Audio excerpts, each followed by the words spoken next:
शिरखेड ग्रामपंचायत प्रशासनाच्या वतीनं अतिक्रमणाच्या जागेत बांधलेल्या वादग्रस्त घराला जेसीबी मशीनच्या सहाय्याने जमीनदोस्त करण्यात आलं। शिरखेड ग्रामपंचायतच्या सरपंच मीनाताई मोहोळ, उपसरपंच उज्ज्वलाताई देशमुख व ग्रामपंचायत सदस्यांनी एकमताने ठराव पारित करून ही कारवाई करण्यात आली। अतिक्रमणाच्या जागेत बांधलेल्या या घरामुळे शेतकऱ्यांच्या शेतात जाणारा वहिवाटीचा रस्ता बंद झाला होता।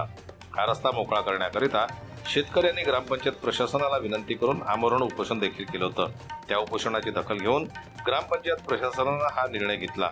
यावेळी शिरखेड पोलीस स्टेशनचे ठाणेदार सचिन लुले यांनी या ठिकाणी तगडा बंदोबस्त लावून परिस्थिती नियंत्रणात ठेवली। यावेळी तहसीलदार विनोद वानखेडे, नायब तहसीलदार चारुदत्त पाटील, नायब तहसीलदार सचिन सोळंके यांच्यासह खंड विकास अधिकारी उज्ज्वला डोले, ग्रामसेवक संजय डोळ उपस्थित होते।